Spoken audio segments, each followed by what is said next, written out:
The Kingdom of Gold and Ash, Part 2. In the heart of The Kingdom of Gold and Ash, Part 2. In the heart of Samaria, the kingdom of Israel, King Ahab took a wife who was sharp and beautiful as obsidian. Her name was Jezebel, princess of the Sidonians, and she did not come alone. She brought her god with her, a dark idol of bronze and shadow named Baal. At her command a temple rose, a black fang of stone in the capital, and Ahab, bewitched by her fire, knelt beside her. He did more to provoke the God of Israel to anger than all the kings who were before him. The rituals began. They were not the solemn sacrifices of Yahweh, but frenzied, hypnotic rites. The air in Baal's temple grew thick with the scent of exotic blood and hallucinogenic incense. Chants echoed in a guttural tongue, and in the flickering torchlight, shadows danced like demons on the walls. Jezebel, in her role as high priestess, moved through the chaos with a terrifying grace, her eyes alight with a fanatic's unwavering devotion. Jezebel's faith was a jealous one. She saw the prophets of Yahweh as a disease in her new kingdom. "There can be no rival gods in Israel," she whispered to Ahab in the dark of their chambers. "Only Baal and you as his chosen king." And so the purge began.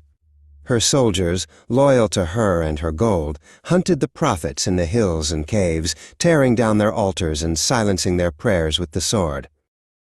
Then the sky turned to brass.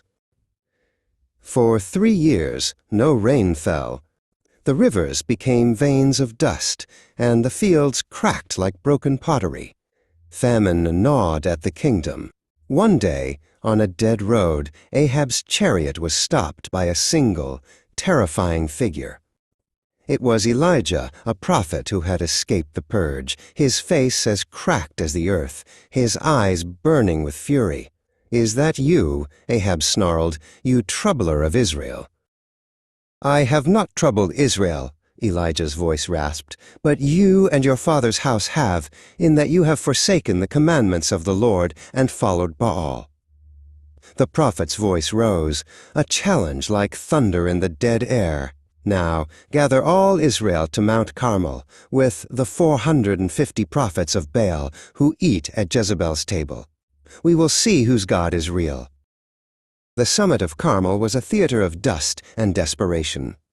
On one side stood the prophets of Baal, a sea of crimson robes and arrogant smiles. On the other, Elijah stood alone, a pillar of defiance.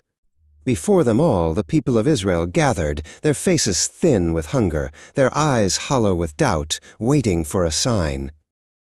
The prophets of Baal prepared their bull and began their ritual.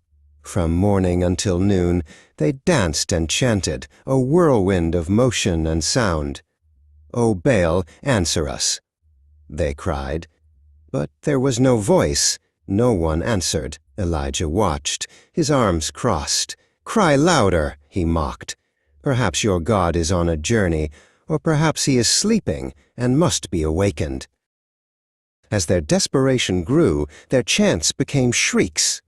They drew knives and lances, gashing their own flesh in a frenzy of devotion. Blood streamed down their bodies, mixing with the dust, a gruesome offering to a silent God. The air filled with the metallic scent of blood and the sound of their agonized cries, but the sky remained empty and silent.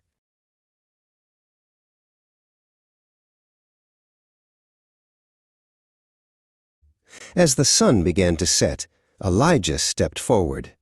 He calmly took 12 stones and rebuilt the broken altar of the Lord. He placed the wood, cut the bull, and then did the unthinkable. "Fill 4 jars with water and pour it on the offering," he commanded. 3 times they did it, drenching the altar until water, more precious than gold, filled the trench around it.